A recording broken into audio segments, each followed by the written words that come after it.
하나님의 말씀은 신약성경 에베소서 3장 1절에서 13절의 말씀입니다. 이러므로 그리스도 예수의 일로 너희 이방인을 위하여 갇힌 자 된 나 바울이 말하거니와 너희를 위하여 내게 주신 하나님의 그 은혜의 경륜을 너희가 들었을 터이라.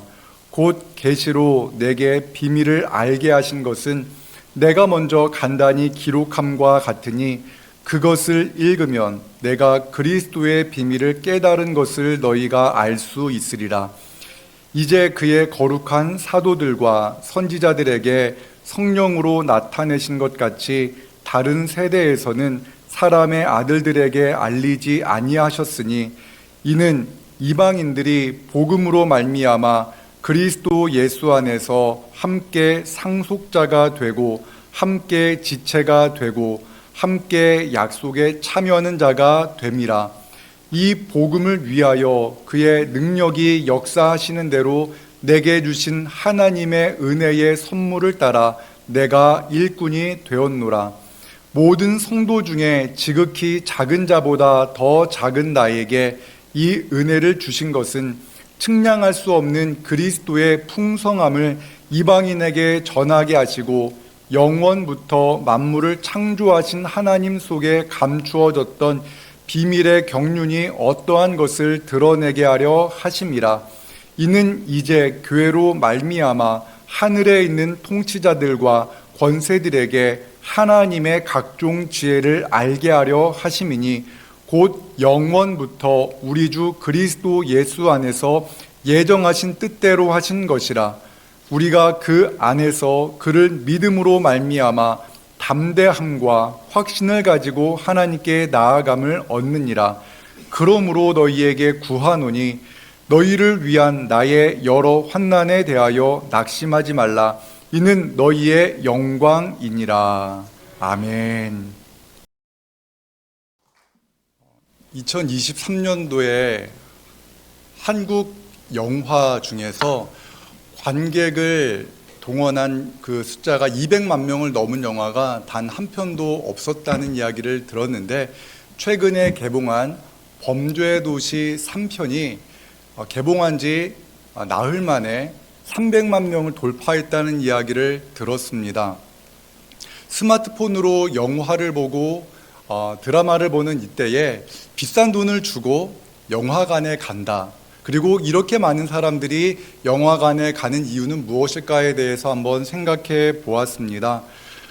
아마도 그 돈을 지불할 만큼의 무언가를 그 영화가 사람들에게 주었기 때문에 사람들이 영화관에 갔을 것인데, 그 내용은 참 단순한 것 같습니다. 덩치가 큰 강력계 형사가 악당들을 때려 눕힌다는 이야기입니다. 다 때려잡는다. 그래서 1편의 포스터를 보니까 이렇게 되어 있습니다. 통쾌하게, 화끈하게, 살벌하게 오늘 밤 싹 쓸어버린다. 2편 포스터를 보니까 나쁜 놈들 싹 쓸어버린다. 3편 내용은 시원하게 싹 쓸어버린답니다. 하여튼 쓰레기와 같은 악당들을 싹 쓸어버리는 내용이기 때문에 사람들이 보러 가는 것 같습니다. 나쁜 사람들이 많은 세상인데 그렇게 강한 형사가 나타나서 악당들을 싹 쓸어버리니까 얼마나 재밌겠습니까? 그래서 사람들이 돈을 주고 영화관에 가는 것 같습니다. 현실은 그렇습니다. 세상이 어지럽고 부정직한 여러 가지 것들을 보면은 누군가 강한 사람이 나타나서 그 부조리한 모든 것들을 싹 정리해 주었으면 좋겠다라는 생각을 할 때가 있습니다. 아주 강력한 대통령이 나타나서 나라를 평안하게 만들고, 또한 유능하고 탁월한 지도자가 우리 회사를 이끌어서 우리 회사를 잘 이끌어가면 좋겠다라는 마음을 할 수가 있습니다. 그런데 이러한 바람은요, 2000년 전 이스라엘에서도 동일했습니다. 이스라엘 자손들은 강력한 왕이 나타나서 로마를 무찌르고, 이스라엘을 통치하고 있는 로마를 무찌르고 강한 새로운 메시아가 나타남으로 말미암아 부조리한 모든 일들을 정리해 주기를 바라는 그러한 메시아 사상을 가지고 있었습니다. 구약 성경에서 보내주시기로 했던 그 메시아가 반드시 올 것이다라는 마음을 가지고 그들을 살아가고 있었는데, 메시아가 나타났다는 이야기가 들렸습니다. 그 이름은 예수라는 사람이었습니다. 죽은 자를 살리고 병자들을 고친다는 이야기도 들려옵니다. 그래서 유대인 종교 지도자들이 예수가 누구인가를 알아보기 위해서 사람들을 보냈습니다. 그런데 그들이 조사한 바에 의하면 예수는 메시아가 될 수 없는 사람이라는 판단을 내리게 됩니다. 왜 그런가 알고 보았더니 예수가 죄인과 세리, 그러니까 메시아가 오면 싹 쓸어버릴 죄인들과 어울리며 그들과 함께 식사를 하고 그들과 함께 시간을 보내기 때문에 그는 메시아가 될 수 없다라고 생각했습니다. 그럼에도 불구하고 너무나 많은 이스라엘 백성들이 예수를 따르니 예수를 죽이자라고 생각해서 예수를 십자가에 못 박아 죽입니다. 여기까지 이야기가 끝이 난다면 참 시시한 이야기입니다. 그렇죠. 메시아인 줄 알았더니 그가 아니었다, 그가 죽었다라는 이야기로 끝이 나면은 참 영화로 만약에 이것을 제작한다면 아마 많은 사람들이 그 영화를 보러 오지 않을 것입니다. 그런데 비밀은 바로 여기에서 시작됩니다. 사도 바울이 예수님을 믿기 전 그 메시아를 따르는 사람들이 싫었습니다. 십자가에 달려 죽은 자, 그 저주받은 자가 그리스도라고 말하며 따르는 사람들, 즉 예수의 제자들을 그는 잡아들이고자 했습니다. 세상에서 단 한 사람도 남기지 않겠다라는 마음으로 예수를 따르는 자들을 붙잡으러 가다가 그가 예수님을 만납니다. 그리고 예수님을 만났는데 예수님께서 십자가에서 죽으신 이유가 다른 것이 아니라 사도 바울, 그 자신을 용서하시기 위해서, 구원하시기 위해서 예수님이 십자가에서 죽으셨다는 것을 그가 믿게 된 겁니다. 그때 놀라운 변화가 일어납니다. 그리고 그것으로 말미암아 그의 인생이 완전히 변화되어졌습니다. 여러분, 이것이 바로 오늘 우리가 말하려고 하는 비밀입니다. 여러분, 비밀이라는 것 말하면 왠지 뭔가 대단한 이야기 같지 않습니까? 여러분, 누군가에게 내가 너에게 비밀을 하나 알려줄게, 비밀을 하나 말해줄게 말을 하면은 눈이 커집니다. 혹시 아직 정부가 발표하지 않은 토지 정책이 있나?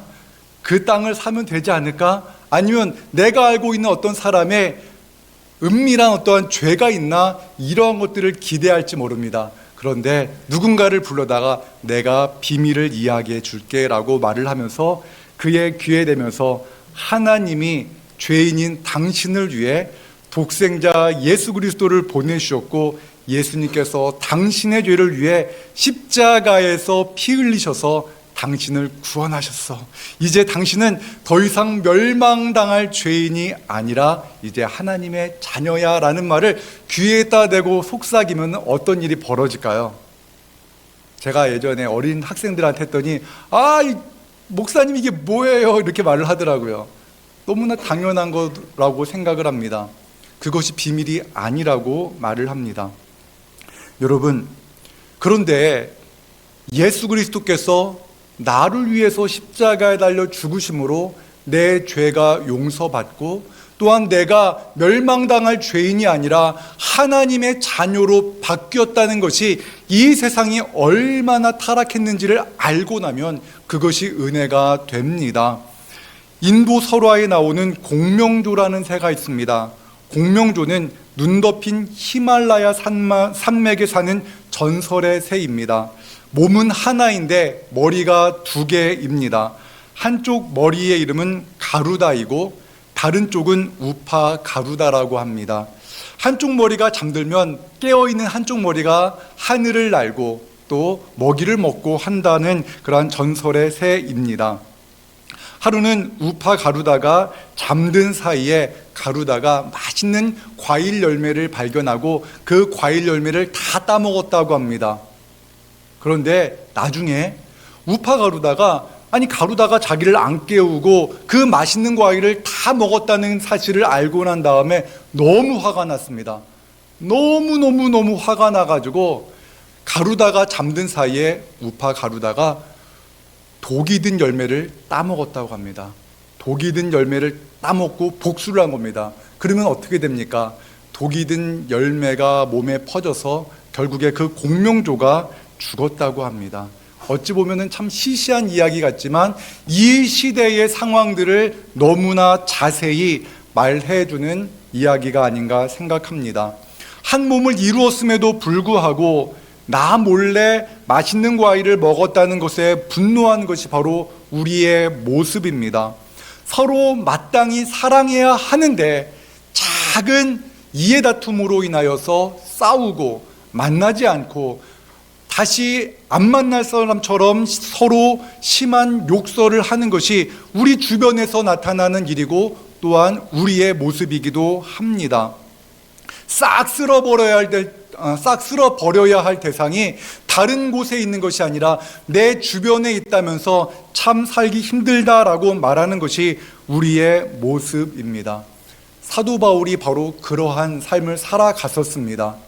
싹 쓸어버려야 된다. 누구를 쓸어버려야 되는가? 예수를, 그리스도라 말하는 사람들을 싹 쓸어버려야 된다라는 생각을 가지고 그가 살았습니다.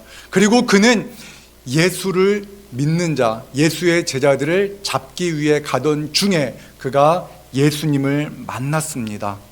그리고 그가 예수님이 나를 위해 죽으셨다는 것을 믿은 후에 변화되었습니다. 그런데 그가 변화되었는데 세상은 여전했습니다. 로마는 여전히 이스라엘 자손들을 지배하고 있었고 여전히 이방인들은 그들의 우상을 섬기고 있었고 여전히 유대인은 또한 이방인들을 멸시하며 유대 종교 지도자들은 그리스도인들을 핍박하고 있었습니다. 그런데 변화된 것은 누구입니까? 바로 사도 바울입니다. 그가 변화되어진 후에 그는 이렇게 고백합니다. 갈라디아서 2장 20절의 말씀을 함께 같이 읽겠습니다. 내가 그리스도와 함께 십자가에 못 박혔나니 그런즉 이제는 내가 사는 것이 아니요 오직 내 안에 그리스도께서 사시는 것이라. 이제 내가 육체 가운데 사는 것은 나를 사랑하사 나를 위하여 자기 자신을 버리신 하나님의 아들을 믿는 믿음 안에서 사는 것이라. 아멘. 삶의 목적이 바뀌었습니다. 여전히 이방인들은 우상을 섬기고 있고 유대 종교 지도자들은 그리스도인들을 핍박하고 있습니다. 그런데 그가 바뀌었습니다. 예수가 그리스도이시구나. 예수께서 나를 위해 십자가에 달려 죽으셨구나. 이제 내가 나를 위해 사는 것이 아니라 그리스도를 위해 살아가는 것이 맞다라고 고백하고 그는 그렇게 변화되어진 삶을 살아갑니다. 알리스터 맥그라스라는 신학자가 있습니다. 그는 영국의 명문대학인 옥스퍼드에서 자연과학을 전공하던 사람이었습니다. 그는 마르크스의 사상을 따르고 있었습니다. 그런데 그가 복음을 듣고 예수님을 인생의 주인으로 고백했습니다. 그가 예수님을 믿은 후에 그가 그리스도인이 되었는데 세상은 여전했다고 합니다. 여전히 세상은 부조리했다고 합니다. 힘 있는 자가 힘 없는 자를 억압하고 부조리한 세상은 하나도 바뀌지 않았는데 변화된 것이 있는데 그것은 바로 자기 자신이었다라고 고백하면서 그는 책에서 이렇게 말합니다. 무신론자에서 기독교 신자가 되었을 때 세상은 변하지 않았다. 그러나 내가 변했다. 나는 새로운 시각으로 세상을 보기 시작했다. 나는 세상을 자연으로 보지 않았다. 이제는 자연을 하나님의 피조물로 보았고 사람을 더 이상 사회, 경제 단위가 아닌 하나님의 형상을 지닌 개인으로 보기 시작했다. 작은 변화이지만 세상을 바라보는 시선이 바뀐 겁니다. 모든 것이 변화되었습니다. 이전에는 사람들을 경쟁의 대상으로 보았습니다. 나를 힘들게 만드는 못된 사람으로 사람들을 보았는데 그러한 시각의 변화가 생긴 겁니다. 비록 그가 연약하다 할지라도, 그가 나를 비록 힘들게 만들다 할지라도 그가 하나님의 형상이구나라는 것을 생각하며 그를 보게 되는 겁니다. 사도 바울은 에베소서를 기록할 당시 이미 사도로서 30년을 넘게 살았던 그러한 사람입니다. 그렇게 복음을 전하며 열심히 살았던 그가 여전히 그는 나는 지극히 작은 자 중에 한 사람입니다라고 그는 고백을 합니다. 왜 그랬는지 아십니까? 그가 하나님의 은혜를 기억했기 때문입니다. 에베소서 3장 8절의 말씀을 함께 읽겠습니다. 모든 성도 중에 지극히 작은 자보다 더 작은 나에게 이 은혜를 주신 것은 측량할 수 없는 그리스도의 풍성함을 이방인에게 전하게 하시고. 아멘. 사도 바울은 자신이 받은 은혜를 잊지 않았습니다. 과거를 잊지 않았습니다. 그가 예수님을 믿기 전 교회를 핍박했던 그 젊은 시절에 자신을 잊지 않았습니다. 내가 이렇게 예수님을 핍박하던 그리스도인들을 핍박하던 사람이었는데 왜 이렇게 큰 은혜를 나에게 맡기셨을까? 그는 날마다 감격하며 살았습니다. 그는 그 이방인들을 위한 복음을 전하는 일에 타협하지 않았습니다. 이방인들에게 복음을 전한다는 이유 때문에 그는 감옥에 갇혀야 했습니다. 조금 적당히 했으면 그는 감옥에 갇히지 않을 수 있었습니다. 그러나 그는 공명조와 같이 서로 다투고 죽이고 하나님의 형상대로 창조되었음에도 불구하고 서로 미워하는 이 세상, 죄악으로 말미암아 타락한 이 세상에 잠잠할 수가 없었습니다. 그는 복음을 전했습니다. 이방인들에게 복음을 전했습니다. 썩어질 그 헛되고 헛된 것을 따르는 이방인들에게 예수 그리스도가 구주이십니다. 예수 그리스도를 믿으면 구원받습니다. 이 복음을 부끄러워하지 않으며 그는 복음을 전했습니다. 그를 통하여서 세상에 복음이 전파되어졌고 그를 통하여 세워진 교회로 말미암아 하나님의 크고 놀라운 사랑이 전파되어졌습니다. 에베소서 3장 10절과 11절의 말씀을 함께 읽겠습니다. 이는 이제 교회로 말미암아 하늘에 있는 통치자들과 권세들에게 하나님의 각종 지혜를 알게 하려 하심이니 곧 영원부터 우리 주 그리스도 예수 안에서 예정하신 뜻대로 하신 것이라. 아멘. 사랑하는 여러분, 예수님을 믿고 내가 잘 되고 내가 인생의 진정한 행복을 누리는 것 너무나 큰 기쁨입니다. 그러나 구원이라는 것은 내가 구원받고 내 인생이 변화되어지는 것만으로 끝나는 것이 아니라고 사도 바울은 우리에게 말씀합니다. 교회를 통하여서 유대인과 이방인이 예수 그리스도 안에서 통일되어지는 곳이 어디인가? 바로 교회다라고 말하고 있습니다. 교회에 오면 세상에서는 볼 수 없는 새로운 인생들을 보게 됩니다. 누구든지 그리스도 안에 있으면 새로운 피조물이라. 이전 것은 지나갔으니 보라 새 것이 되었도다라는 것을 어디에서 경험할 수 있습니까? 바로 교회에서 볼 수 있다라고 성경은 말씀하고 있습니다. 우리 진지동교회 모든 성도님들은 이러한 마음을 가지고 신앙생활했으면 좋겠습니다. 우리 진지동교회에 오십시오. 그러면 천국을 미리 맛볼 수 있습니다라는 이러한 믿음의 고백을 하기를 주님의 이름으로 축원합니다. 지난주 중에 공사 중이라는 그 말씀을 듣고 살아가다가 목사님, 공사 중이라는 말이 저에게 큰 위로가 되고 힘이 되었습니다. 직장 생활 가운데 힘든 일이 있었는데 나를 힘들게 만드는 그 사람이 공사 중이다라는 이야기를 생각해 보니 그를 이해하고 용납할 수 있게 되었습니다라는 말을 들었습니다. 그렇습니다. 하나님께서 나를 어루만져 주셔서 나를 변화시켜 주셨습니다. 예수 그리스도의 보혈로 나를 구원하셨고 나를 하나님의 자녀로 삼아 주셔서 우리는 하나님을 아빠, 아버지라 부를 수 있게 되었습니다. 이와 같이 하나님은 아직은 예수님을 알지 못하는 그 사람을 만들어가고 계십니다. 만나 주실 때 그에게 놀라운 은혜를 베풀어 주시리로 믿습니다. 예수님이 나를 사랑하셨다면 예수님이 내 형제, 내 배우자, 또한 나의 자녀들도 만나 주실 줄로 믿습니다. 사랑하는 여러분, 우리가 그러한 믿음 안에서 우리 진지동 교회가 그렇게 하나님의 비밀을 간직한 그러한 교회가 되기를 원합니다. 이번 6월 추천도서인 나태주 시인의 풀꽃, 이 시집에 나오는 유명한 시가 바로 풀꽃입니다. 여러분 그 시 들어보신 적 있을 겁니다. 그 시를 제가 하나 읽어드리겠습니다. 풀꽃인데요. 자세히 보아야 예쁘다. 오래 보아야 사랑스럽다. 너도 그렇다. 많이 들어보셨죠?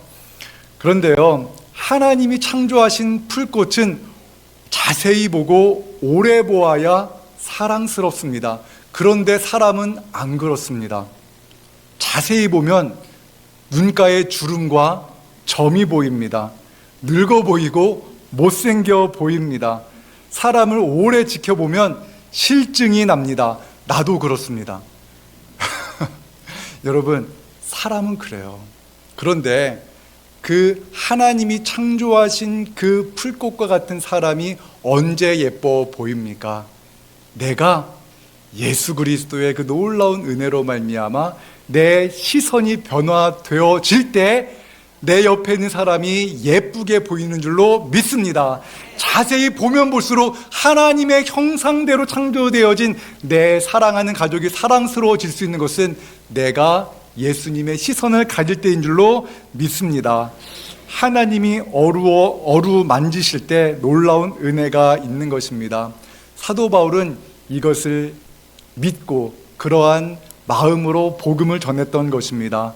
그는 교회를 누가 주관하시는가, 교회를 누가 이끌어 가시는가, 그는 예수 그리스도, 우리 주님이라는 것을 그는 분명히 믿고 이렇게 고백을 합니다. 에베소서 3장 13절의 말씀 함께 읽겠습니다. 그러므로 너희에게 구하노니 너희를 위한 나의 여러 환난에 대하여 낙심하지 말라. 이는 너희의 영광이니라. 아멘. 사도 바울은 지금 감옥에 갇혀 있습니다. 에베소 교회를 위해서 할 수 있는 것 아무것도 없습니다. 그리고 에베소 교회 성도들은 그들에게 복음을 전하고 말씀을 가르쳤던 그들의 영적 지도자 사도 바울이 감옥에 갇혀 있는 것 때문에 낙심하고 또한 상처를 받고 있는 상황입니다. 그럼에도 불구하고 사도 바울이 이렇게 말합니다. 나 때문에 낙심하지 마십시오. 사도 바울은 낙심하지 않고 있습니다. 내게 능력 주시는 자 안에서 내가 모든 것을 할 수 있습니다 고백하며 에베소 교회 성도들을 주관하시는 분이 우리 하나님이심을 믿고 있었습니다. 사랑하는 여러분, 우리 진지동 교회가 우리 주 예수 그리스도 안에 있는 줄로 믿습니다. 세상은 강하고 또한 능력 있는 사람을 통해서 아름답게 바뀔 것이다라고 기대할지 모릅니다. 그러나 우리는 그것을 생각하지 않습니다. 세상을 진정 변화시키는 분은 누구입니까? 예수 그리스도이신 줄로 믿습니다. 사랑하는 여러분, 우리가 무언가를 함으로 말미암아 구원받은 것이 아니라 하나님의 그 크고 놀라운 사랑 때문에 구원받았다는 이 사실을 믿고 그 크신 은혜 안에서 나를 바라보고 내 옆에 있는 형제들을 바라보는 우리 모두가 되기를 원합니다. 우리 진지동 교회가 예배를 통하여서 또한 여러분들이 읽고 있는 그 말씀을 통하여서 내가 이렇게 존귀한 사람이구나라는 것을 경험함으로 말미암아 우리가 교회다워질 때 우리 이 진지동 교회 안에서 천국을 미리 맛보는 그러한 풀꽃과 같은 하나님의 놀라운 사랑으로 내 형제와 자매들을 바라보는 그러한 교회가 될 때 이 세상은 조금 더 아름다워질 줄로 믿습니다. 사랑과 은혜 하나님, 예수 그리스도께서 나를 위해 십자가에 못 박혀 죽으심으로 나를 구원하시고 또한 그 피값으로 교회를 세우셨음을 잊지 않고 살게 하여 주시옵소서. 예수 그리스도의 비밀을 간직하며 살아가게 하여 주시옵소서. 우리 진지동 교회가 그런 그리스도의 비밀을 간직하며 이 세상에 예수님의 사랑을 전하는 교회가 되게 하여 주시옵소서. 예배를 통하여 또한 섬김을 통하여 이 놀라운 하나님의 은혜가 우리 안에서 먼저 꽃피게 하시고 열매 맺게 하여 주시옵소서. 우리 교회를 통하여서 이 지역에 예수님의 사랑이 전파되게 하여 주시옵소서. 예수님의 이름으로 기도합니다. 아멘.